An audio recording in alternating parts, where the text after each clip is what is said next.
Thank you, Jesus Christ. Thank you, Father. Thank you, King of Kings. Thank you, Lord of Lords. Ọba tó jọba lọ́ba tó fọba jẹ ikú àti ẹ̀dìbàjẹ́ Ọlọ́run tó tó fara ti bí òkè bàbá tèmi abánimọ̀lẹ̀ má dání arúgbó ojú ọjà má jẹ̀bi. Father, Lord, I say thank you. Olúwa ẹ ṣé, olùgbàlà ẹ ṣé, olùgbàlà ẹ ṣé, olùgbàlà ẹ ṣé, olùgbàlà ẹ ṣé. Mèsáyà ẹ ṣé, ọba àwọn ọba ẹ ṣé, olúwa àwọn olúwa ẹ ṣé, ọba lánàá ẹ ṣé, ọba lẹ́nu ẹ ṣé, ọba títí ayérayé ẹ ṣé, àwímáyé ẹ ṣé, asọ̀rọ̀mátàsí ẹ ṣé, ògbìjà kẹrù bóníjà ẹ ṣé, ọba mi ẹjà mẹ́jẹ̀bi ẹ ṣé, ọlọ́run ẹ ṣé, ọlọ́run ẹ ṣé, ọlọ́run ẹ ṣé, ọlọ́run ẹ ṣé. Bàbá mo dúpẹ́, olúwa mo dúpẹ́, olúwa mo dúpẹ́, olúwa mo dúpẹ́, olúwa mo dúpẹ́ fún ògbórí tẹ́ ti ṣe sẹ́yìn sẹ́yìn, olúwa mo dúpẹ́ fún ìtẹ̀mọ́ tó ṣe, ọlọ́run ẹ ṣé, ọlọ́run mo dúpẹ́ pé ẹ bá gbogbo ipá àti agbára òkùnkùn jẹ́sẹ̀, mo dúpẹ́ pé gbogbo àwọn tó dúró bí alágbára ìkà, mo dúpẹ́ pé ẹ fojú wọn gbolẹ̀. Father, I thank you for this moment, for what you have done before, for what you are going to do again. Ẹ ṣé ẹlẹ́dàá, ẹ ṣé àṣẹdá, ẹ ṣé ọba àwọn ọba, ẹ ṣé olúwa àwọn olúwa, ẹ ṣé ọba mi ògbìjà kẹrù bóníjà ẹ ṣé. Ẹ̀mọ́ wá gbàkóso báyìí ní orúkọ Jésù, ẹ̀mọ́ kún mi, ẹ̀mọ́ gbẹnu mi sọ̀rọ̀ ní orúkọ Jésù, ẹ̀mọ́ gbẹnu mi sọ̀rọ̀ ní orúkọ Jésù. Gbogbo ipá àti agbára òkùnkùn èyí tí ẹ sábọ̀dù ńlọ ẹ̀jẹ̀ Jésù máa bàjẹ́ ní orúkọ Jésù. Gbogbo ipá àti agbára òkùnkùn tí ẹ sábọ̀dù ńlọ ẹ̀jẹ̀ Jésù máa bàjẹ́ ní orúkọ Jésù. Gbogbo àwọn tó ti gbé sínú ìgbèkùn, gbogbo àwọn tó sọ pé òun ti kéjì ní orúkọ Jésù Kristi Násárẹ́tì ọ̀run máa tú wọn sílẹ̀ ní orúkọ Jésù. I cover myself with the blood of Jesus right now. I cover my daughter with the blood of Jesus. No weapon fashioned against me shall prosper. Gbogbo ipá àti agbára òkùnkùn tó ń lò ẹ̀jẹ̀ Jésù máa bàjẹ́ ní orúkọ Jésù. Ẹ̀jẹ̀ Jésù Kristi ó máa ba ipá àti agbára òkùnkùn ẹ sábọ̀dù jẹ́ ní orúkọ Jésù. Ẹ̀mí mímọ́ yeri aba senteri kapari mayandaba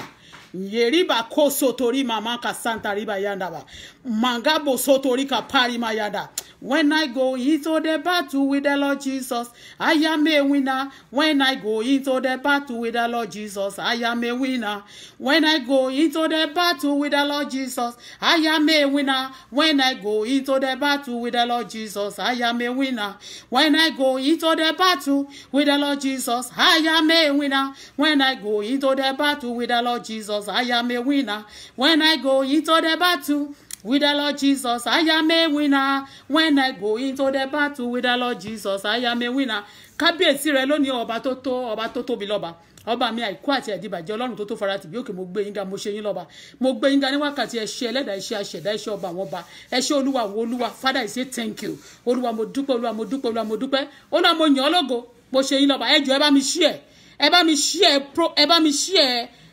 chat yìí. Mo fẹ́ kó go,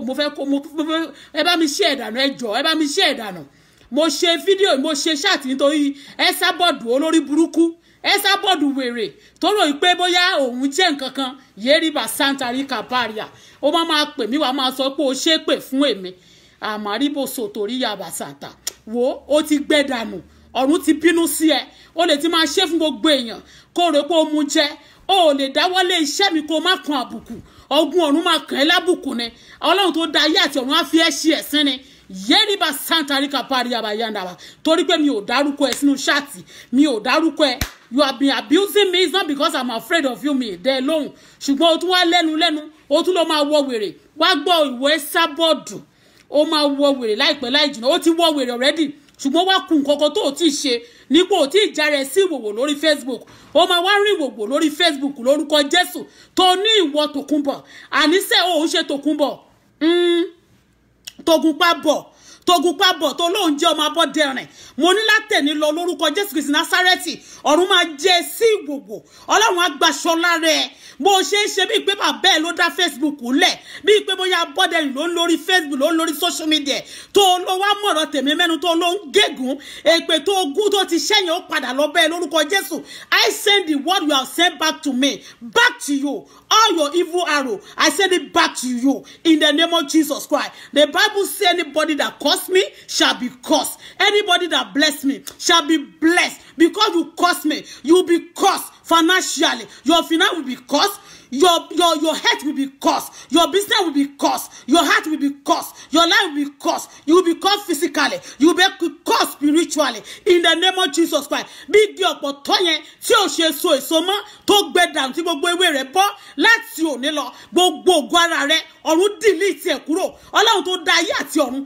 bá mi delete gbogbo ògo tó kù lára ẹ sábọ̀dọ̀. Bá mi delete gbogbo ìyà rẹ̀ kúrò. Gbogbo ẹnu tó fi ń sọ̀rọ̀ nẹ̀ ọ̀run bá mi tì lẹ́nu pa. Ìṣẹ̀lẹ̀ burúkú tábà mi kó máa ṣẹ̀sì ẹ sábọ̀dọ̀ tó lóun Esther Abọ́dẹrìn tó lóun Tòkunbọ̀ ní orúkọ Jésù Kristi Násárẹ́tì. Ó lanu orí ẹ̀ olóhùn géègò fún mi. Ọ̀run géègò fún in the name of Jesus Christ. Ọlọ́run gbé èdè. Olúwa fún mi ara èdè. Olúwa fi ṣan ara èdè. Gbogbo ewé òkùnkùn tó ń tà ní ẹ̀jẹ̀ Jésù máa bẹ ewé ẹ̀jẹ̀ Jésù bẹ egbò ẹ̀jẹ̀ ewé ò ní jẹ́ fún ẹ mọ́ egbò ò ní jẹ́ fún ẹ mọ́ ọ̀run gégùn fún ẹ ọ̀run bínú sí ẹ ní orúkọ Jésù àní ìjà tí ò ní ṣe é parí ọ̀run dá sílẹ̀ sí kámpù ẹ lórúkọ Jésù ọ̀run gba ìsinmi rẹ ọ̀run gba àlàáfíà ẹ ò ní sinmi mọ́ ò ní gbádùn mọ́ ègún dì sí ẹ látẹ̀lé lọ ò ní sinmi mọ́ o ti dẹni ẹ̀sín o ti dẹni yẹ̀yẹ́ o ti dẹni àbùkù so shall it be for you in the name of Jesus Christ. Esabod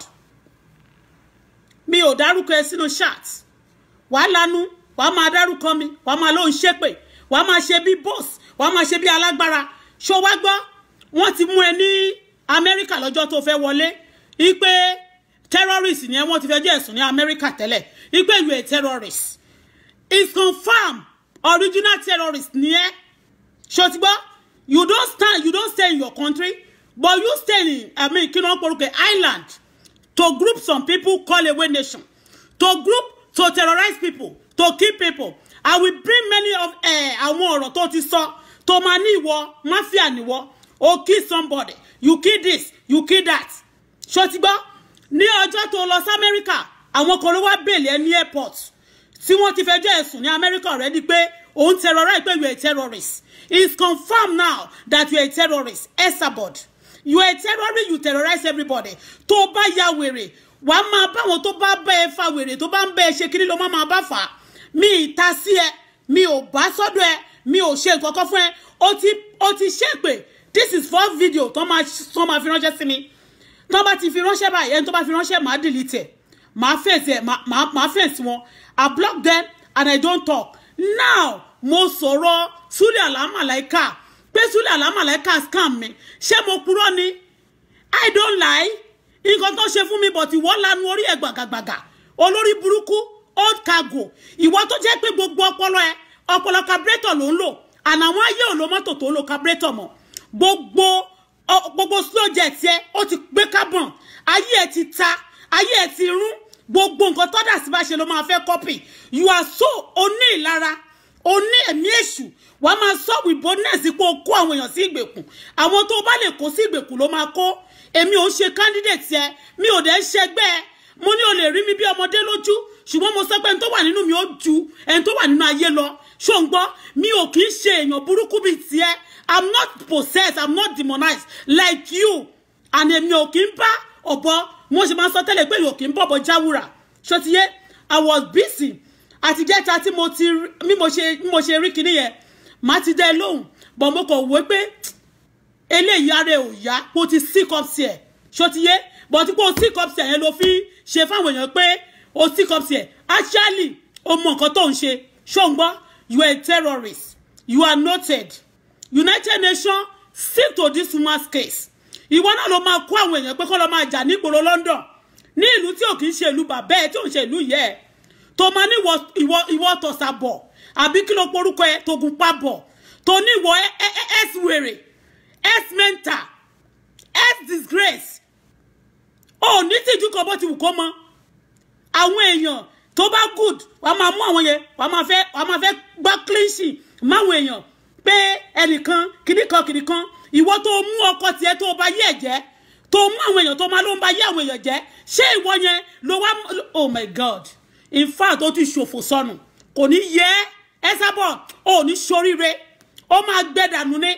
Bíbélì Jésù wo igi ọ̀pọ̀tọ́ ni ó ní tó pé kò so èso ó ní kó gbẹ dànù ewé ẹgbẹ lónìí o egbò ẹgbẹ lónìí o lórúkọ Jésù Kristi Násárẹ́tì ó ní jẹ́ èèyàn mọ́ lórúkọ Jésù ọ̀run fi ẹ́ ṣẹ̀sín èpè tó olóòrán yẹn mo dá padà fún ẹ in millionfold wàá wọ wèrè wàá ya wèrè Ọlọ́run agbàṣọlá rẹ ìyá rẹ ọ̀run delete ẹ confusion agbára tí Ọlọ́run fi dá èdè ayé rú tí ó fi jẹ́ ẹ̀kan náà mọ́ títí di òní agbára náà ọ̀run fi dá àárín ìwọ àti gbogbo àwọn tó kọjọ́rú gbogbo àwọn tó fi ń tẹ̀rọ àṣà ayé àwọn èèyàn ọ̀run dá wọn rú ní orúkọ Jésù ọ̀run rán ìjà sí àárín yín Ọlọ́run gba ìsinmi ẹ̀ ó ní tàmọ́ èkúta dé bá ẹ ó dẹ́ni yẹyẹ yẹ́rì bá sàǹtàyà ó dẹ́ni ẹ̀sìn ó kún àbùkù láyé ọ̀run kún ẹ̀ ní àbùkù so shall it be for you ó máa wo àkísà kẹ́yìn aṣọ Esabod so shall it be for you because olófẹ́ dojú ìjà kan mi ò dárúkọ ẹ àwọn tó gbowó lọ́wọ́ mi àwọn tó lù mí jìbìtì èmi ò dẹ̀ wá sórí social media láti máa ṣe bí wèrè bí tiẹ̀ àwọn tó sọ̀rọ̀ mi tó ṣe kà fún mi ni mo sọ lórí social media Oh, then ṣẹnu wọn. You are not their voice. Onírọ́ of the highest order. Alone voice kan. Ìwọ tó yẹ pé nǹkan tó bá ti rí tán bá gbé tán bá copy tán bá sọ ni wọ́n máa ń gbé kiri. Ìwọ máa lọ copy and paste. Gbogbo táwọn èèyàn bá ti sọ tán bá múra kan yẹn ló fẹ́ mú ló máa múra jágajàga bí wèrè ló máa múra bí asẹ́wẹ́ ló máa kó àwọn pàǹdà jọ. Oh, mọ fashion ò mọ nǹkan kan. Orí ẹ̀ dàrú ó ti síwín. In fact, you are mad. Ó wá ní òun fẹ́ ó wá ń sọ̀rọ̀ Sàláwá. Mo yà tó pé mo dẹ̀ tún kọ Sàláwá ní last time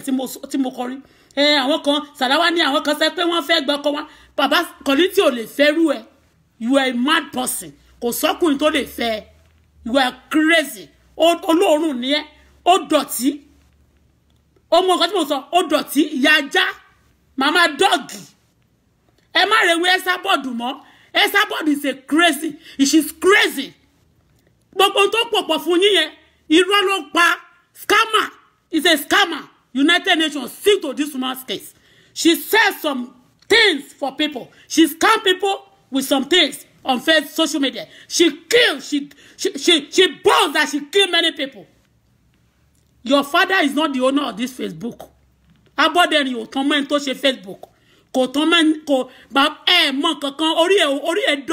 dormant. Ó mọ́ kankan ṣe. Ewé nìkan kó máa lọ kó ewé flower pọ̀ kó máa fi scam àwọn èèyàn. A ló ń gbé lẹ̀kẹ́ ọ̀la kan. Ṣé wọ́n là ní? A máa jẹ yín, a máa jẹ junk food, a máa rò pé òun jayé. Olóṣì olórí burúkú, wọ́n ń wo láwò sunkún, ó ń wo rẹ̀ láwò rẹ́rìn. Onídọ̀tí, alákìísà, ó lóun lo 28 years ní ọdún mélòó ló lóun lò ní Dublin. Inú yàrá kan tá a rí yẹn náà láti rí. Kò kọ́lé kò ralẹ̀. Olóṣì òṣìṣkò. Àwa tó tẹ̀fíṣà a máa jójú ẹlẹ́sìn. Olórí burúkú ó wá ń ṣépè pé ó máa wọ wèrè ó máa wọ wèrè nítorí wish ló ti bèrè fún yẹn ó máa wọ wèrè ó ti wọ wèrè already ó wá kú kó bọ́ṣọ́lẹ̀ lórúkọ Jésù Ọlọ́run bá mi fi jára yẹn sí fún ẹ ọ̀run máa gbaṣọ́ lára ẹ pátápátá wàá bọ́ṣọ́lẹ̀ physically. Those things you wish me will be your portion in the name of Jesus Christ. You curse me, anybody that curse me shall be cursed. Esabod àbí Aboderin ló porúkọ rẹ̀ àbí kí ló lóun jẹ́ Tòkunbọ̀ àbí kí ló lóun jẹ́ kò ní yẹ mọ́ o ní tàmọ̀ ọ̀run dẹ̀ ìkùtà sínú báyẹn ẹ̀yin èèyàn ẹ̀jẹ̀ ń bẹ yín tán kò sí tó ń jẹ́ ewé tó ń tà yín olóṣì ó ń pòpòpò fún yín ni ó fi ń scam yín ẹ̀yẹ jẹ́ kó ń gbà yín mọ́. He's a thief. She's a thief. She's a terrorist. Ó lọ group àwọn fake profile oríṣiríṣi àwọn fake àwọn èèyàn oríṣiríṣi ló kójọpọ̀ ló máa ní pé a ní òun láwọn kan tó ń bá fẹ́ kú wọn máa bá ń kú tó bá fẹ́ lọ sọ́run òun fẹ́ ra kiri kan òun fẹ́ ra lé jẹ́ wá kọrin Èkìtì fún ẹ ó mọ̀ Esther ìgbà ó ti fẹ́ pọ̀ mọ́ ọgọ́ta ọdún ìgbà ni ló ṣẹ̀ṣẹ̀ wá ra kẹ̀kẹ́ àlòkù kan òun wá kan wẹ́rẹ́ ní ṣé Olúwa sí ẹnunú rẹ mọ̀mọ́dé ṣe mí o ẹnu ẹ̀ ṣe mí gan ilẹ̀ ti ṣú fún ẹ ìntí àwọn ẹgbẹ́ wọ́n ń kọ́lé wọ́n ń jíṣò bẹ̀ ó fẹ́ ra flat ní Turkey ó wá ń pariwo ó lọ fẹ́ lọ bẹ̀ ó wá gbé àwọn kan lọ bẹ̀ ó wá ń brainwash àwọn èèyàn ó ń tàn wọ́n jẹ pé ó ra ilé tó bá ra ilé èló ni ilé tó rà èló ló ilé tó rà olórí burúkú ọmọ ìjọba èyí tó wọ abẹ sáyà ọmọ àlè olórí burúkú Ọlọ́run onídọ̀tí ó fẹ́ máa fèmí kọ̀rọ̀ sọ torí mo gbé wá sórí Facebook mo wá sórí Facebook mo ń sọ̀rọ̀ àwọn èèyàn tó ṣe nǹkan fún mi ó fẹ́ kí wọ́n kí ẹ màláìka lè kí ẹ ó lè lòun náà ìwọ náà lè lọ jẹ́ ìyá àsàlẹ̀ ó lè ṣùgbọ́n ó lè ó lòun tewé eléwé scammer eléwé onírọ́ ó lòun ta ìlẹ̀kẹ̀ ọ̀la ó là olórí bú àgbà tó bá lómi múnà kì í pariwo bastard ìwọ tó bá tún pè mí sìn máa ṣépè fún yẹn máa jọ kú pọ̀ ni bastard ọmọ àlè Esabod onírọ́ gbogbo nǹkan tí mo ti sọ níjọ́ yìí tó bá ti pé wọ́n sọ kankan lèun náà bá lọ ń ṣe òun náà mo kọ́kọ́ rí ẹjọ́ tó kọ́kọ́ lọ lóun play Àyìndé bóyá Àyìndé tún ti delete àwọn kan tó ṣe kíní kan ó tún rí you don't know anything mọ anything ọ̀dẹ̀ burúkú olóòórùn ó wá òun náà fẹ́ sọ Sàláwà nǹkan rí ké àwọn kan lérí wọn láwọn fẹ́ gbọ̀kọ̀ ìwọ fẹ́ compare rẹ pẹ̀lú Sàláwà ilé ti ṣú fún ẹ̀mẹ́ ó pè mí yẹn ìwọ tó ń flag mi yẹn orí ẹ̀ burú ó tó ń flag mi yẹn mọ́tò máa jọ payín pọ̀ ni ìwọ tó bá rán pé kó wá máa flag mi sí mọ́tò máa jọ payín pọ̀ ni ó máa ṣe ṣáàtì á dẹ̀ máa bú mi ó ṣí èrè ní ọmọ àlè ìwé terrorist ṣe wọ́n dẹ́ dúró lamẹ́ríkà ń jọ sí this time around wo oh ni bo. Why are you terrorizing? Why are you killing people? Why are you disturbing life? Ṣé fade abode ni so ton ma won tó ṣe Facebook ni. Ṣé wọ́n ton ma won tó ṣe wọ́n ton mo àwọn tí o create social media yìí ni. Who are you? Àwa ṣe nyama nyama ma ṣe bí olórí burúkú. A ma ṣe bí olóṣì. Ó wá ń ṣe pé kò ní dá fún ẹ, kò ní jẹ. Ọlọ́run bá mi dé òkúta sínú ayé. Ó ní ewé tó ń tà yẹn kò ní tà mọ́. Ole, people don't buy that dirty things again. Ẹ má re ewé òṣì mọ́. Ewé ìranù ló lóhun kó jọ. Ole. Ó wá pariwo, òun ra lé ní Turkey, òun ra lé, òun ra gbá. Àwọn tó ti ra lé, ó mọye nǹkan táwọn ọmọ kékèké tí wọ́n ṣe. Ó ṣe fẹ́ ra lé at your age tó fẹ́ pé 60 years. Ló dẹ̀ ń pariwo, flat dẹ̀ ló fẹ́ rà. Irọ́ dẹ̀ ni gbogbo ẹ̀ ó sì ń dájọ́ ni oní wọ́n ní báǹkì máa approve ó fẹ́ scam ó rò bóyá àwọn èèyàn kan máa dáwó sá àwọn èèyàn gbọ́n jù ẹ lọ olè 419 terrorist gbogbo ìwà ló kún sọ́wọ́ olórí burúkú bastard ìwọ jẹ́ màláìkà ni ṣé màláìkà ò lẹ́nu kò lè sọ̀rọ̀ tí bá kúrò kò ní wá sọ pé Bọ́lá o Auto Bọ́lá irọ́ ló pa o olórí burúkú ẹ ó fẹ́ máa fẹ̀mí kó ṣá máa rọ́rọ̀ sọ tó bá dẹ̀ rí nǹkan ṣe òdẹ̀ lọ wá bí kú sí ó lòṣì burúkú gbogbo bí tó ti máa ń sọ pé ẹ tó bá rí ṣe bó ní káwọn kan máa bèrè lémi mo ti ń fáwọn èèyàn ní nọ́mbà mi for your information mo fún wọn nọ́mbà tí wọn náà bá fẹ́ kó gbà kó ní kán tẹ̀lé mi kó máa rò pé Amẹ́ríkà àti Canada ó dàbí London tẹ́tí sọ di Dùmọ̀tà tẹ́tí sọ di òkè àárín àti Dublin tẹ́tí sọ di òkè àárín yẹn tẹ́tí sọ di Dùmọ̀tà tẹ́tí sọ di Dùmàgbò ẹ máa rò pé Amẹ́ríkà àti Canada kò ń ṣe irú gbogbo bẹ̀yẹ gbogbo òṣì tó lọ ń ṣe tó máa ní kọ́ ẹnìkan àwọn kọlọ pàdé ẹ̀ta tẹ́ máa jà pé wá ti wà láti face life imprisonment ìwọ wo ṣé wọn mú ẹnu ọ̀dà ẹ̀dọ́ l'Amẹ́ríkà tó ń yẹ gbogbo ìdí ẹ̀wọ̀ tó ń fa gbogbo tó ń ya gbogbo ìdí ẹ̀ you are already in the system that you are a terrorist America ò kí ń delete nǹkan again now I'm been saying it and mo dẹ̀ ti report ẹ tó bá mọ̀ ṣó ti gbọ́ olórí burúkú you be terrorizing everybody kò sí ìtọ́ ń ṣe fún mi àwọn tó ṣe ìkà fún mi lèmi ń dárúkọ mo dẹ̀ sọ fún wọn they are free nobody should send anybody to me they are free to come to the social media and tell me pé irọ́ ni mo pamọ́ wọn. How can they be doing bad things to people? Obìnrin bíi tiẹ̀ wọ́n máa ṣe nǹkan burúkú fún àwọn èèyàn ó dẹ̀ tún máa gapá inú ẹ̀ máa dùn pé wọ́n ṣe kí wọ́n máa ṣe lọ. Olórí burúkú ẹ̀dá olóòórùn onídọ̀tí ó máa wọ àǹkárá náà tí ìbàjẹ́ bàtà tún ti fi ń bu báyìí àǹkárá ọlọ́run má jẹ́ tí wọ́n bá mú tí bá lọ pa tí wọ́n bá mú àǹkárá ọlọ́run mo máa sọ fún ma ní mo sọ́ọ̀rì mi ò bá wọn wọ̀ òun yẹn ló máa wà olórí burúkú àwa wọ àǹkárá wọn á mú gbogbo àwọn sequence wọn á lẹ̀ mọ́ olóṣì olóòórùn bọ́dọ̀ lọ tọ́kì jẹ́ ló ń fi gbogbo àwọn copy designer copy bag ló fi sọ original lélẹ̀ àwọn kan tún sọ fún mọ́mí o kò ń ṣe original kò mọ nǹkan tó jẹ́ ẹbú woman ẹbú ni ẹ́ sórí brain yẹn carburetor ni àwọn 504 ayé àtijọ́ 504 wọn kì í lò mọ́ àwọn mọ́tò tí wọ́n ń lò ń sìn ìjẹ́tọ̀ ló ń lò ṣó ti yé gbọ́ brain ti tiẹ̀ àwọn slow jet tiẹ̀ ó ti bàjẹ́ ṣó ti yé gbogbo ọpọlọ ẹ gbogbo àwọn kiri tó wọnú carburetor ẹ tó wọ gbogbo brain ẹ ó ti jápọ̀ brain ẹ ó ti laná orí ẹ ó ti dàrú ayé ẹ ti fọ́ká orí bá ti ṣe mọ́ ayé ẹ ti dark o kò fẹ́ belong that is not the way they do things ṣó ti gbọ́ kò ṣe bọ́n ṣe nìyẹn as pé and again má jẹ́ ntọ́ ẹ àsìkò ti lọ fún ẹ ẹ sábọ̀ táìmù ẹ ti lọlẹ̀ ṣó ti gbọ́ àìdè kọ́ ó ní ẹ̀yìn màmá ẹ lọ sẹ́ńpẹ́ màmá òṣì màmá ìyà màmá àjàrà bùkà olórí bú somebody ọmọ àlè ọmọ ìrankíran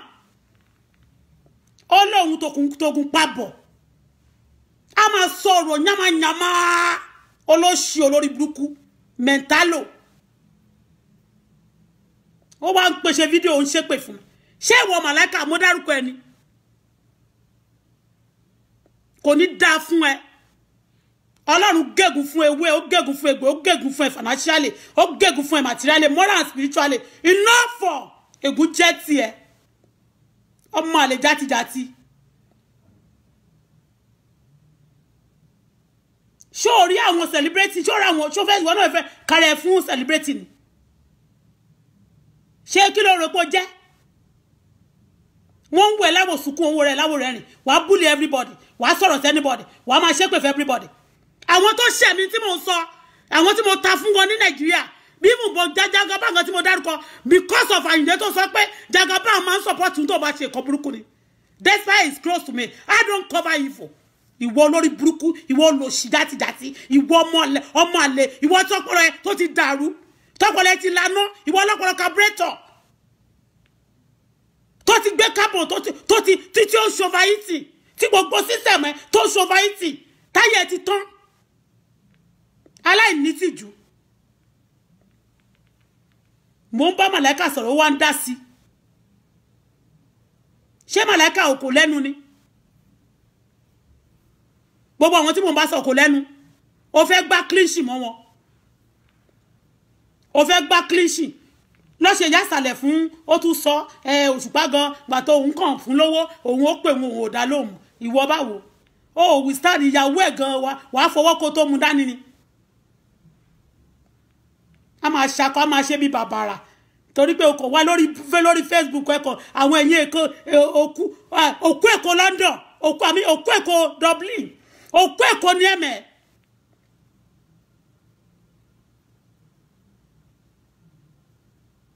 nísìnyí òun náà máa ti rí báwọn èèyàn ń múra bá kó máa rún wa mo wo fídíò ẹ̀kọ́ náà jọ kan èmi ò lọ ṣọ ó lóun wá sórí ìwọ́ mi òun tẹ̀ wá wò bóyá wọ́n sì ṣe ṣáàt pọ́mọ yẹn tó ń pè mọ́lá èmi ló ń pè lọ́mọ kò ní dáa fún ẹ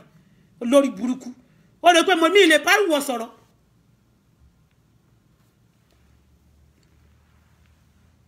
gbà tó kàn máa ń nà ẹ̀yẹn nígbà tó máa ń nà ẹ̀ kiri ẹnu ẹ̀ máa ṣe mí I'm telling you ẹnu ẹ̀ kan máa ṣe mí nísìnyí ó wá di èmi ló fẹ́ ó fẹ́ kí ló ń wá ná tó bá fẹ́ wò ó gbogbo wọn yẹn ṣéǹjì tó wà lọ́wọ́ ẹ̀ jẹ́ ń sọ fún ẹ ìwọ tó fẹ́ ra létí ò pé 70,000 ṣé pounds àbí kílẹ̀ ná pounds àbí kò pé 70,000 pounds òun tẹjọ ni àbí kò pé súnmọ́ wọn máa bẹ́ẹ̀ gbà owó tí mo ná lórí owó ju gbogbo yẹn lọ owó tó gbé dání change ló gbé dání o ò tí ì rówó rí ṣó ti gbọ́ o ò tí ì rówó rí tó máa ní kó máa dáwó fún ẹ Ọlọ́run níjọ́ dáwó fún mi tó máa ní kó máa dáwó bẹ́ẹ̀dẹ̀ fún ẹ ó lè ẹ má dáwó fún mọ́ ó ká àwọn ọmọ ọlọ́mọ ó lórí gbogbo àwọn ọmọ ọlọ́mọ a ní kó máa dáwó fóun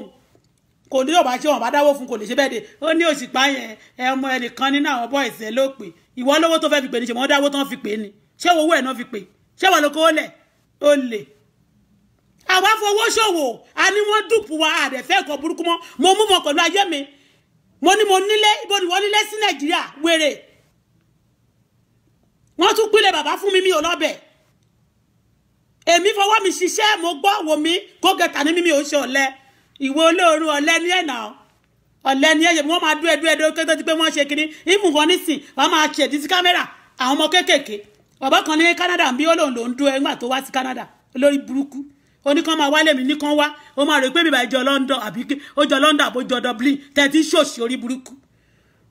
wá tẹ wọn wá gbé ẹsẹ̀ wọn ò ní lọlé mọ́ wọn ò ní rí ẹ Ọlọ́run gbọ́ lóṣì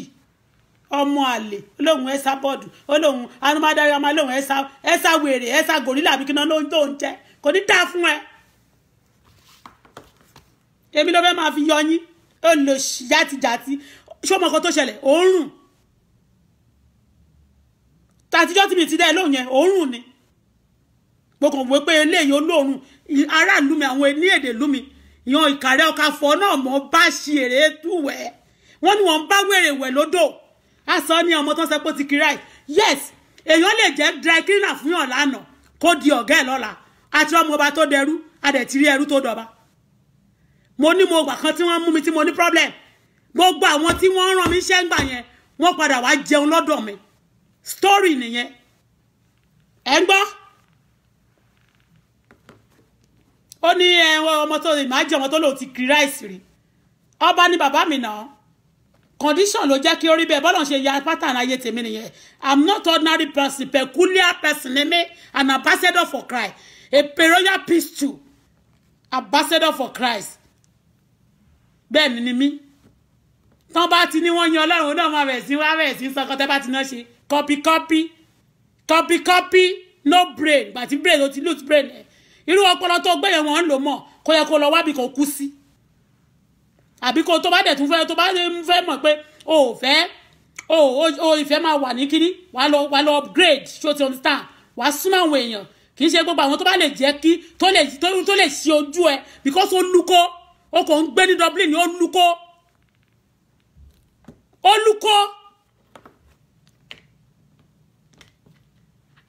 ó wọṣọ rí kó bá kíní tó bá wọ àwọn bàtà ṣipé àwọn ṣipé kíní àwọn kíní drivers ṣipé àwọn máa ṣó yẹn kíní brand yẹ ó lò sí wọ́n máa ní kán lọ máa wá dress wọ́n ti ń wà á ní kán wá dress ibi tẹ́ ó rò pé Dublin ní bíbà wèrè Dublin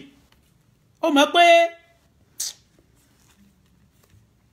ó fẹ́ ra létí tó bá lówó sí ẹni tó fẹ́ dáṣọ fún yàn tọrùn ẹ̀ là ń wò tó bá lówó ní ẹ ibi tó ń bá ti ń lọ ẹ wọ́n máa ṣe wọ́n á gbé lọ ibì kan wọ́n á ṣe òun á gbé wọn lọ ṣẹ́ni tó ń dá owó tó ń dá 60,000 abẹ́lẹ̀ ló ń fẹ́ fi ra lé síbẹ̀ yẹn sí èbèbè Turkey wèrè Turkey ṣé òun ló fẹ́ ra lé ló fẹ́ ṣe kíní kan fún yàn àwọn scammer bí wọ́n scam èèyàn lórí Facebook wọn ò jẹun bí wọ́n scam àwọn èèyàn gbogbo oúnjẹ tó gbé wọ̀nyẹn ó jẹ́ scammer ni wọ́n scam ni ó lè oníjìbìtì ẹ̀sà kò séwé kò ségbò ó fẹ́ máa bẹ̀ mí kò ní dáa fún ẹ. Esther is a terrorist. Aboderin Esabod, popularly known as Esabod, is a terrorist. The United Nations please see to the case.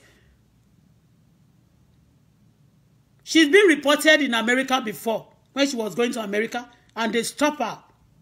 But some people bail after some hours. Now she bullied. You can find out. And she scam people.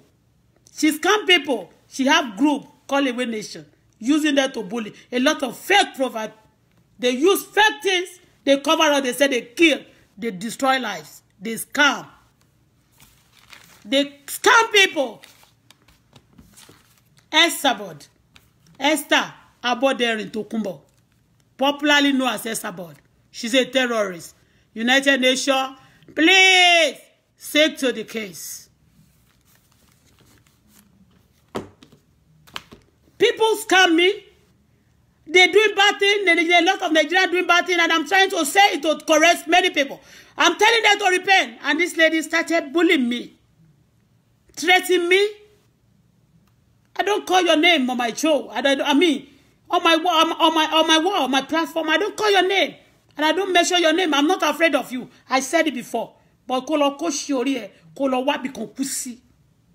Ama so ohun tó ń bá ẹnìkan bá ṣe kíkan a máa ní ohun lòun wà lẹ́yìn ẹ̀ ohun terrorist lòun ohun gbá kan olóṣì gbà tó kọ́kọ́ tó ti rí kéèsì yẹn ó fẹ́ clinch mind Àyìndé ò ní clinch mọ́ ẹ̀ mo Ọlọ́run sórí bó ṣe wà yẹn mo mọ tó lè ṣe mo mọ tí ò ní ṣe ẹ̀yin náà ohun tó bá dẹ̀ rán sí ó kàn máa doyin sọ̀rọ̀ ni doyin for fun tó bá máa ṣoore fún yín á fún yín 7,000. I trust him. But kì í ṣe irú wọ òkú èkó Tókunbọ̀ Abọ́dẹrìn. A tún wá ń jẹ́ náà nígbà tí mo ṣe kinní tán mo tún gbà tó wọ́n tún tag mi jẹ́jẹ́ mi máa jókòó. Ó ní ó bá tún lọ gbé bra jáde nínú kinní náà bá tag mi mo tún kí ló tún ṣẹlẹ̀ bẹ́ẹ̀ mo ti wò tó wá tún bú mi bẹ́ẹ̀ wọ́n máa tún tag mi wọ́n tún sẹ̀dẹ̀ sí inbox mi wọ́n tún inbox mi. Mo ní mi ò fẹ́ wo wèrè mọ́ ṣé dandan ni wọ́n fi associate ni àwọn tí mo sọ yìí gbogbo àwọn tó ń dárúkọ o kàn fẹ́ mọ̀ wọ́n ni èmi mi ò sọ mi pé mo fẹ́ mọ̀yàn mo mọ̀ wọ́n ni mo ní màláìka dùpù mi pé ó ní jìbìtì ni ọmọ tó àwọn tó ti ṣe nínú ilé mi mo sọ sí mo lé mi ò kì í tìkà lẹ́yìn bí ìwọ olè Komanika Omolomo, you sending people to go and steal, to bring the money for you. And you too, you are selling, you say you are selling something for people, $200, $100. Emaloko flower lele, you busy causing another trouble into people's system. Ẹ jọ̀ọ́, ẹ ṣọ́ra fún ewékewé, ẹ ṣọ́ra fún egbòkègbò. Irọ́ ni Esabod máa ń pa fún yín. En tó ti jẹ gbogbo àwọn tó máa ní pé kó máa testify pé ewé nǹkan dá. Ara wọn ló máa sọ fún, ló máa fún ní $50 àbí £50 ló máa ní kó máa sọ̀sọ́kúsọ. Irọ́ ni, ẹ yé jẹ́ kó gbé yín mọ́ra mọ́ lórí Facebook. Enough is enough of this rubbish. Rob, Esabod, mo máa bẹ no tán bí owó báyìí. Lórí ewé ẹ̀yẹn. Ṣùgbọ́n, you are a crook. You are a fraudster. You are a terrorist. You are a scammer. You are a hooligan. Ṣé mo pé mo sọ pé àwọn kan ní Nàìjíríà pé wọ́n jẹ́ hooligans yẹn. Ọmọṣẹ́ wọn tí mo lọ wà nílùú òyìnbó tí mo sọ pé mo sọ fún United Nations. You are part of Shotiri. Gbogbo yín pátá tí wọ́n bá rán wá tẹ́ tí wá sórí wọ́ yẹn bú mi dáadáa o.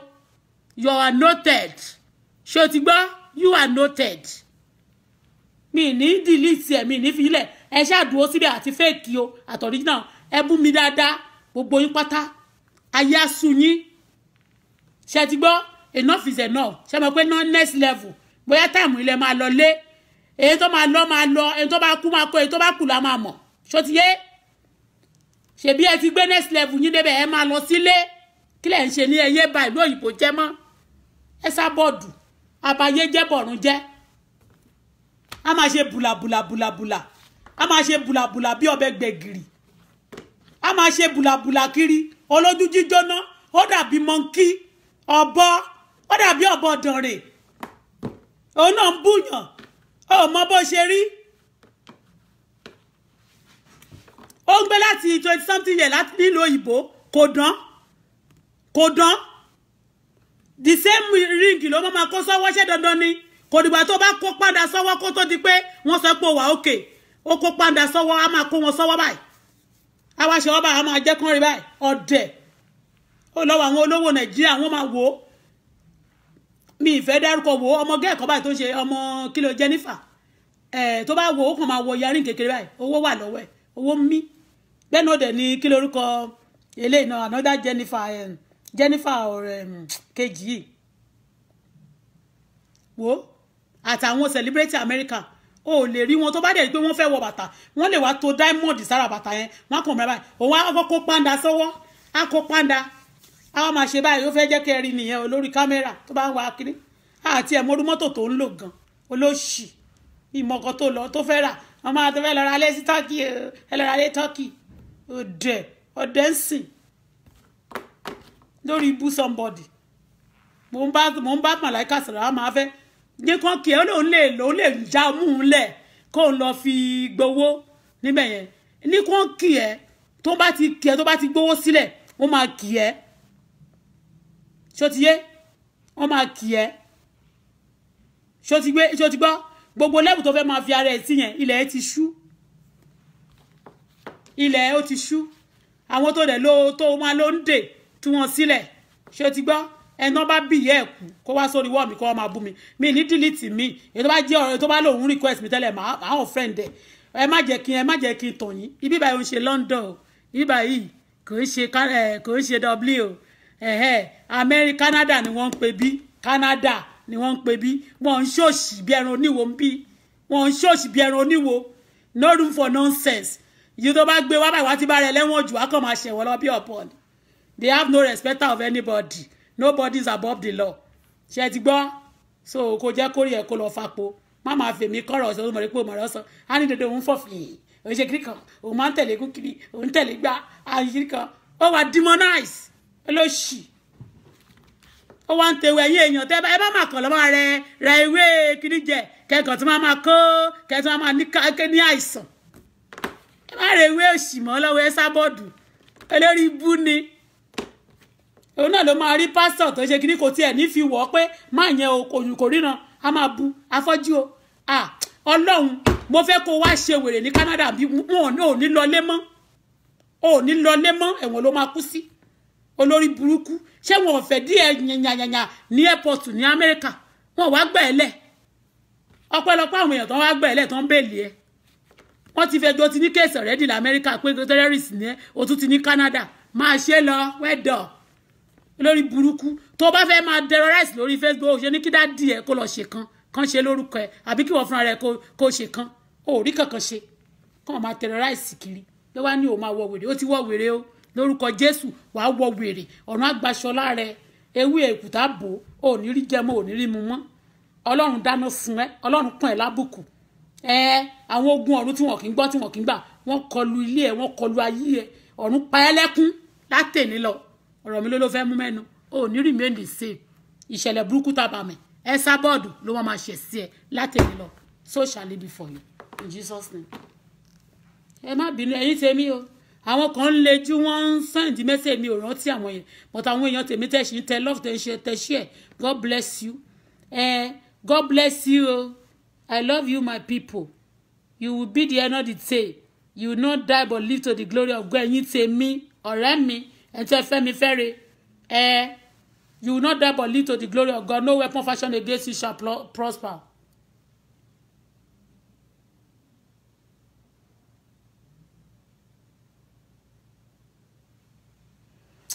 wọ́n jọ kó sí lọ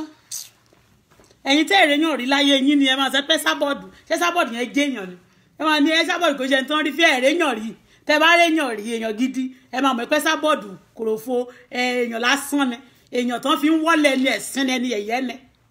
tó máa dédé wòyàn tó máa kàn búlì èèyàn tó máa dédé wòyàn tó máa dédé purọ́ mọ́yàn tó máa dédé wòyàn tó máa dédé máa dayé èèyàn rú èmi ò sínú wọn ẹ gbọ́ ẹ̀yin tó bá ẹ̀yin tẹ́ bá tó bá ń bọ̀ ní kẹ́ lọ bá kẹ́ lọ kó sì lọ ẹran níwo mi ò dẹ̀ pè yín wá síbí tẹ́ ẹ̀ bá lè withstand ẹ̀ ẹ mọ nǹkan tó ṣẹlẹ̀ ẹni tí ò bá lè withstand ẹ̀ ẹ lè lọ bínú kú o ìsàlá o kọ́ mi ìjà yín mi láyé mi kó yín jẹ gbogbo ẹ̀yin tẹ́ sábọ̀dù yẹn ní tó bá wù yín kẹ́ lọ wo tẹ́ bá ti rà pátá báyìí kẹ́ lárí mọ́ gbòs ló bá tán fún yín lásọ̀ wọ́n máa bú mi kí ló fẹ́ fà àrífín kí ló fẹ́ fòṣì á ní ẹ̀rí kọ́ mo kò ní ṣé mo sọ pé mo wá látẹ̀kọ́ ni ìwọ tó dé London tó dé Dublin dèrè àárí ẹ gbogbo ipò wà ní Dublin kò yọ láyé ẹ just room and parlour yẹn náà ni a bá ti rí parlour yẹn náà la rí àbí yàrá dẹ̀ ó bá pẹ̀lú tẹlifíṣàn rebete olóṣì oníranà aláìní tí ìjọmọ tó kún jọ síná ó wá ra kíni ó ra ilé ìwé lọ ra 2 bedroom flat ní Turkey ó wá bẹ̀rẹ̀ sí pariwo òun ra tọ́lé o òun ra gbáre èyí ṣe ó mọ ìtàn ra lẹ Banana Island ó mọ ìtàn ra ọ̀dẹ̀ lórí tí ó pè idiọ́tì èmi ló fẹ́ máa fi pa yín ó kàn fún ẹjẹ ẹni tó bá tún gbé á máa gbé fún ẹ lódìdí and again mo ti report ẹ you have been noted ṣó ti gbọ́ mo ti ṣe fún ẹ ń jọ́ sí olóhùn ogbore tẹ́ ń ṣe yẹn orí ń fọ yín ni I know you have headache ẹ máa ní headache now that's for you pàtó yẹ pé náà bá màláìka sọ̀rọ̀ èló ni wọ́n sọ fún ẹ o kàn fẹ́ wá kọ́kàn kì ẹ́ kí ló fẹ́ gbà ń bẹ̀ ó ní ìranù iye ewé òṣì ewé kéwé kò séwé kò ségbò ewé òṣì ló ń ta ewé fúláwà ló lọ ń kójọ tó ń rún pọ̀ fún wọn tó fi ń scam àwọn èèyàn ó lo ṣe sábọ́ọ̀dù a wá dúró ti kí ní ó nítìjú a wá dúró sí mirror bẹ́ẹ̀ náà ní ọjọ́ tó ti ń ṣe wọ́n tó ti ń ṣe tó ti mọ́dà 8 years ó ṣe lọ ṣe studio lọ bínú kó kúkú lọ ní studio kó níbi tí ẹni tó ló fẹ́ máa blog a ní blogger lòun ta ló mú ọ̀yá láyé rí blogger kọ́ ó newspaper lásán ò lè ṣe kó tiẹ̀ máa ṣe daily kìíní kan kó tiẹ̀ jẹ́ pé ó ti understand ó ní kankan ewé nìkan máa dé sí ẹ á ní ewé ẹ máa sọ á dẹ̀ máa tọrọ owó gbogbo bó ṣe ń lọ káàkiri wọ́n fi kera ọmọ kìíní fún ẹ ni wọ́n máa tó mú ẹ ike ni wọ́n fi ra tíkẹ́ẹ̀tì fún ẹ ló máa ní káwọn boys ẹ máa fi ra kìíní fún ẹ wọ́n máa tó mú ẹ ó lè á ní kó máa dáwó fóun wọ́n bá dáwó náà tọ́ wọ́n máa tún wá sórí ṣojú máa ṣe ẹ̀ ní tìjú ṣé ẹni tó lówó wọ́n ń dáwó fẹ́ ẹni tó lówó ni wá tiẹ̀ wò ó bí mo ṣe sọ pé bóyá mo broke tó wọ́n ti sá ẹ jẹ́ kọ́ṣe kékeré kọ́rẹ́ òun náà ló máa tún ní kán lọ tì sẹ́mi ó lè pè mí jó ní parabiti ẹni olórí burúkú ọ̀lẹ a máa lóun ṣiṣẹ́ òun sweat látàárọ̀ ni jẹ́ ká wo ewé ibi tó ti ń kówó yẹn wá ibi tó ti rí a lọ ra kan lọ́dọ̀ àwọn China ká tún máa dípò a máa ní kiri kan a lọ kó flower tó ń jábọ́ lẹ́gbẹ̀ẹ́ títì a kó yẹn mọ́ra a máa ní wọ́n ta a lọ ra àwọn costume kìíní a tún dè máa nílẹ̀ kọlà ní $200 ó lè no room for stealing scamming ó lè fraudster wọ́n máa mú ẹ̀wọ̀n ló máa kú sí last ó dàárọ̀ lọ gbé yẹn mi mo retí reply kò ní contact mi kò ní dá fún ẹ Starboard níjẹ́ náà tó ti gbọ́dọ̀ tí wọ́n sọ̀rọ̀ Àyìndé ló ti gbá ó fẹ́ gbá kílíṣì bàbá mi ìwọ báwọn mú nọ́mbà ẹ̀ ṣé ó fẹ́ nọ́mbà Àyìndé kí n fún ẹ 3 òun fẹ́ nọ́mbà dádì ẹ̀yìn òun fẹ́ kiri kan òun fẹ́ gbá kílíṣì ó fẹ́ kán mọ̀ a máa ní kàtó tó yá ìgbà tí wọ́n ṣàǹsọ pé ẹnìkan kìíní kan ẹnìkan kìíní kan àwọn gbàna kí òun kọ̀lítì kí òun gbà kan wọ́n kìíní kan dẹ̀ lọ síhun lọ sùn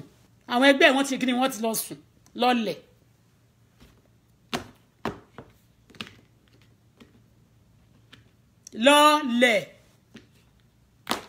gbà tó kọ́kọ́ ṣe ló bá gbé discovery ó wá ṣe ṣé èyí ló fẹ́ fi ó tiẹ̀ sí lára wọn. olóṣì burúkú ó ń bú mi àṣẹ wọn wá tún bú mi tó wá tún tag mi wọ́n bú mi ní last year bíi 2 weeks ago wọ́n tag mi wọ́n bú mi last week wọ́n tag mi dẹ̀ wá ń ṣe olórí burúkú olóṣì ṣé wọn mú ẹni ṣé wọn dẹ́ dúró l'Amẹ́ríkà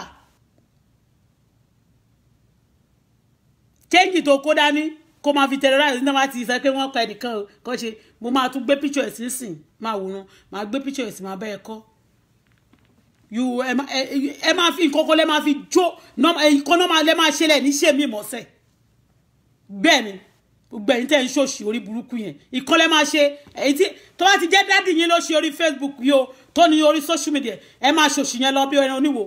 ṣòtíyé bọ̀ tó bá ti jẹ́ pé dádì yín kan ló ní orí social media yìí o ìwọ Esther jẹ́ kórìí ẹ̀ lọ pé tó ní ìwọ tí tógun pábọ̀ ní ẹ lórí burúkú láì nírònú ọlọ́pọlọ carburetor ọlọ́pọlọ tó ti gbé carbon ọpọlọ tó jẹ gbogbo kí ni ẹ orí ẹ ń ṣova eating gbogbo system ẹ gbogbo carburetor gbogbo ìyẹn ayé gbogbo nǹkan ayé ẹ ló ti bàjẹ́ kò dẹ̀ sí copy mọ́ torí pé o ti old kò sí copy ti old cargo wọ́n bá ti ṣe náà fẹ́ ṣe nǹkan tó yà ṣe fẹ́ ṣe wọ́n bá sọ̀rọ̀ kò náà máa sọ lọ ọlọ́ṣì lẹ́jọ́ lọ́wọ́ ẹni tó lọ ṣe go and discover yourself tó wèrè tó ṣe kó kúkú já sí gbòòrò kán dì ẹ̀ lọ́wọ́ kán dì ẹ̀ lẹ́sẹ̀ ṣó ti gbọ́ olórí burúkú whatever you wish me is your portion bas ẹ̀yin tèmi good thank you gbogbo ẹ̀yin tẹ́ love ẹ̀ mo love yín náà good night tí mi bá dáhùn tí mi bá sí lórí social media mo busy ni mo sọ pé mo ń kọ mo ní àwọn nǹkan tí mo fẹ́ ṣe mo ní àwọn nǹkan tí mo ṣe pẹ̀lú life mi lórí burúkú ẹ̀dá aṣẹ́wó játijàti aláìnítìjú a máa lóun de àwọn kan mọ́lẹ̀ àwọn ṣẹlẹ̀ mẹ́nìkan a máa ṣòṣì bí ẹran níwọ̀ a máa ṣe a máa lóun fi ṣeré olóṣì a máa níwọ̀n Ìbàdàn náà mọ̀ wọ́n mọ̀ láìpẹ́ ìwọ́n rò pé ló gbọ́n ni ó gbọ́n rárá ó gọ̀ máa ní òun gbọ́n ẹni tó bá ti rò pé òun gbọ́n lójú ara ọ̀dẹ ayé àtọ̀run ni ọ̀dẹ ni ẹ́ ò ní bẹ̀rù Ọlọ́run kan bó ti wù kó mọ ó ní ìkórè níjànú ò mọ́ ó gbọ́n rárá ìlara ti pọ̀jù fún ẹ ìlara ní gbogbo nǹkan tó ń ṣe yẹn kó ríyàn ẹni tó bá dẹ̀ ti ń ṣe ìlara ó níbi tó lè dé ó ní limit ìlara ti pọ̀jù fún ẹ ara máa kò ń fẹ́ kéèyàn kò ń fẹ́ rí anybody ó fẹ́ sórí social media yẹn bíi pé bóyá orí ẹ̀ ti bàjẹ́ ó rí àwọn Americans bó ṣe ń ṣe ni wọ́n ń pa owó lórí social media ìwọ ò rí Oprah ni ó rí Ellen ni ó rí Steve ni ó rí gbogbo àwọn celebrities America yẹn ó rí wọn tó ń bá kàn ti débẹ̀ ìyá arúgbó ara òṣì ẹ̀ yamayama ó rí màá bí màmá ńlá ni ó rí gbogbo wọn ni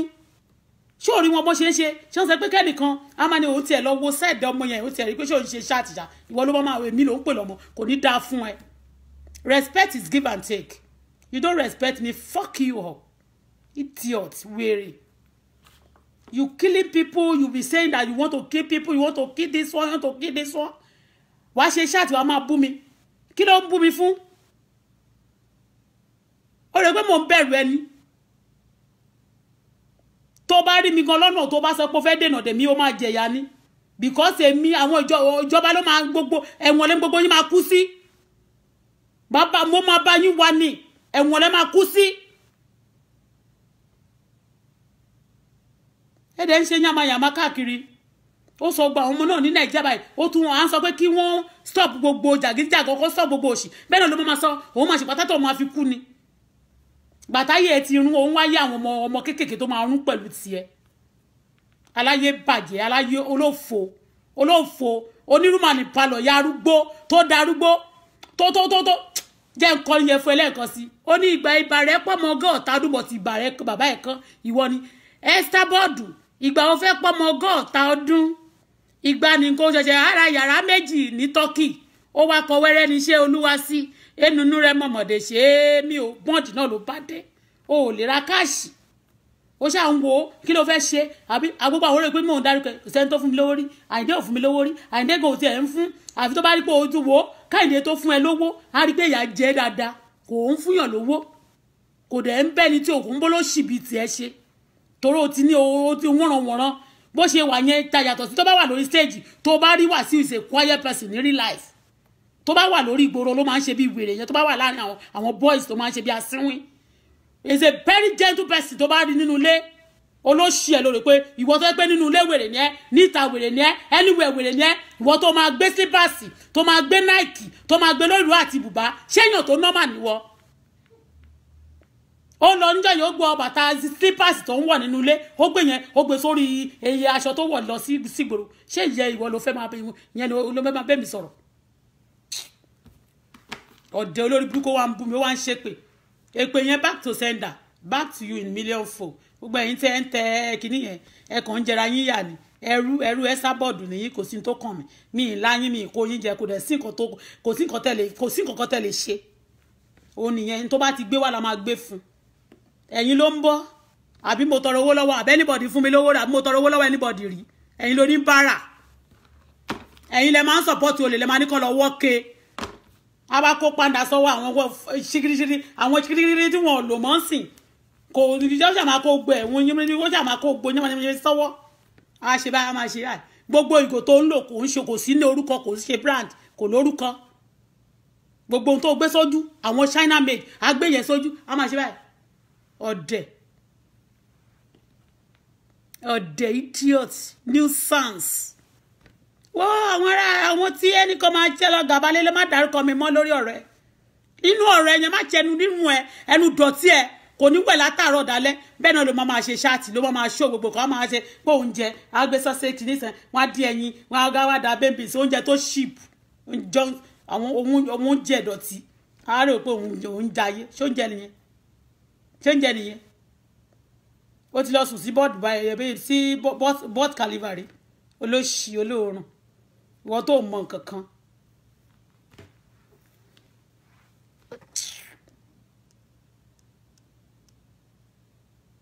ẹ̀yin tẹ́ love mi mo love yín bàjẹ́ mo love yín bàjẹ́ ẹ̀yin tẹ́ love mi mo love yín bàjẹ́ a máa bú yàn gbogbo èèyàn ló fẹ́ máa bú mo kọ́kọ́ wò pé kí n má dá lóhùn ni ṣé dé màláìkà tí mò ń bá sọ̀rọ̀ kò lẹ́nu ni ṣé kò lẹ́nu ìwọ ló ti wò ń jẹ́ yẹn ó ti rí pé òun rí kéèsì ó fẹ́ tún fẹ́ gba orí Facebook kan ó ti rí pé òun rí kéèsì kan ó ti rè kó fẹ́ ta ó fẹ́ mú àwọn kan ó fẹ́ ṣọ̀rẹ́ àwọn yìí ò lè bẹ́ẹ̀ ṣọ̀rẹ́ ìwọ tó máa dọ̀tí àwọn èèyàn ìwọ olóòórùn jàtìjàtì ó rè pé àwọn tó kàn orí social media àwọn fake ní tó kàn ó tẹ̀kàn kó jọ nìkan náà ni àwọn àlùjọ̀nù ni ó ní ó léèyàn jẹ́ sọ tòótọ́ fún ẹ ó ní èèyàn à ń sọ̀rọ̀ reality kò ń ṣe pé kẹ́ máa lọ kó àlùjọ̀nù jọ àwọn fake kẹ́nìkan nínú yín kó ní 50 fake nílẹ̀ ẹlẹ́ kó jọ stop living fake life jọ alo fẹ́ máa lí gbogbo fake life ní tó jẹ́ tó ló jẹ́ ilé tó ń lọ sí Turkey òun fẹ́ lọ ra létí ẹ̀ ráná ká tiẹ̀ kọ́kọ́ rí kó ṣòónú ẹ̀ onírọ́ irọ́ la bí irọ́ iná ni ó rẹ pé tó bá kàn tó fẹ́ máa búyọ̀ yẹn náà máa fi sọ pé bóyá náà máa fi fọ̀ fún ẹ tó bá bú èmi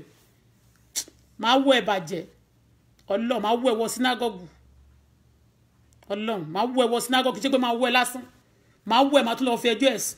gbogbo àwọn ọmọ tó kójọ ẹ̀tọ́ tó ń jalè náà bá àṣírí gbogbo yín máa tú Ọlọ́run gbọ́ máa wọ ẹ bàjẹ́ gbogbo àwọn ọmọ ẹ tó kójọ fẹ́ẹ̀rẹ̀ gbé tó ló kójọ yẹn tẹ́ ń jalè yẹn wọ́n á gbé yín ayé yẹn àtàrún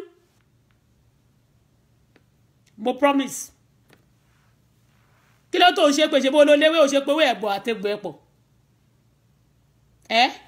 ó ṣe pé wé ẹ̀pọ̀ àtẹ̀gbọ̀ ẹ̀pọ̀ oníròṣì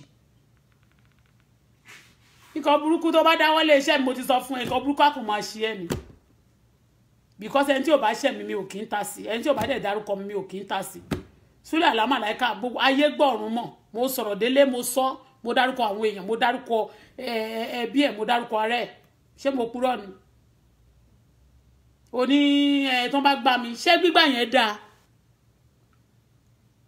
ewé ẹ̀ náà wọ́n máa gbá ẹ láìpẹ́ láì jìnnà ìwọ náà máa sanwó nù just like bí mo ṣe sanwó nù yẹn tó dùn mí ìwọ náà máa sanwó nù wàá san nǹkan tó dáa á sọnù láyé ẹ̀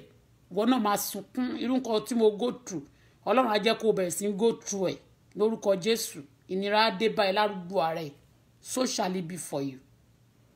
ó ló larí mọ nìyẹn tó bá súnmọ́ wọn kiri kan ó lè gbà tó jẹ́ pé wọn náà fi ewé scam àwọn èèyàn kiri àmà ni wọ́n tewé kan o ewé kan wà o wọ́n ṣe kiri kan o onírọ̀ òṣì ó lọ́gbọ́n yẹn sùn jàre yín tèmi we see again ẹ má bẹ̀rù àwọn èèyàn send message sí mi kí ló tààrí yín mò ń ṣe sáàmù ni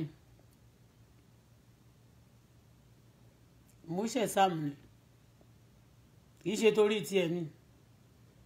tí bá dẹ̀ máa ṣe tán tí bá lọ bí tí mò ń lọ ìgbà mí ilẹ̀ lè ṣù kí n tó dé mo dẹ̀ mọ̀ pé òru ó lè tìjọ́ òru ní Nàìjíríà àbí kó má convenient kì í dẹ̀ ṣe fáwọn èèyàn tí n bá ṣe síbẹ̀ kan táwọn èèyàn bá wò ṣe bí tán bá rí wọ́n máa wò later but ìgbà mí tí bá dé ó máa ti rẹ̀ mí ẹ̀kan ń lejú ẹni bá porí mi níbi ògiri àlàpà kó máa wóòlù wọ́n pa ògiri àlàpà lórúkọ Jésù gbogbo ẹni tó bá porí mi níbi orí tó ń fọyín yẹn máa fọyín pa ni ẹ máa ní ẹ̀dìkì ẹ máa wọ wìrì gbogbo ẹni tó bá lọ sílé ológun àbí tó bá lọ máa gbaṣẹ́ ò máa rìn kiri nítorí ọ̀rọ̀ mi fún ibi ẹ kù sábẹ́ tírélà gbogbo ẹni tó bá lọ máa pe ewé àti egbùpọ̀ lórí èmi àtọmọ mi ewé òkùnkùn lórúkọ Jésù ẹ máa sọmọ nù ìṣẹ̀lẹ̀ burúkú tàbí mi kó má ṣe sí yín ewé kó má ṣe jẹ́ fún yín èbò kó má ṣe jẹ́ fún yín má gbogbo káàmpù òkùnkùn èyí tẹ́ sábọ́ọ̀dù kójọ ọ̀run dàrú agbára tẹ́ fi tú èdè ayé ká tẹ́ fi tú wọn ká mi náà kọ́lé ṣọba bẹ́ẹ̀lì tí èdè ayé ò fi jẹ́ ẹ̀kan náà mọ́ tí di òní Ọlọ́run fi dà wọ́n rú ewé nation ẹ ti tú gún ààrẹ ti dà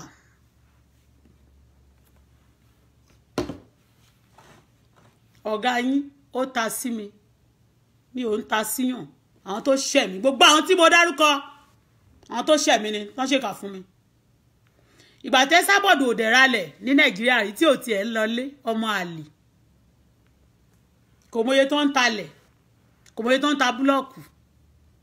ó wá jakọ a máa ṣakọ lórí Facebook náà ni ó ti darúgbó tí ó rí jáwọn àjàgbá your children should be ashamed of you idiot wèrè.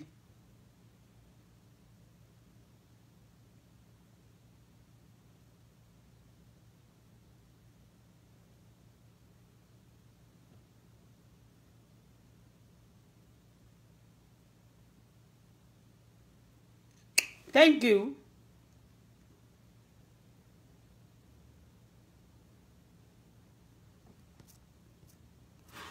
Wàhálà lẹ kóra yín fún. I don't care. I block gbogbo.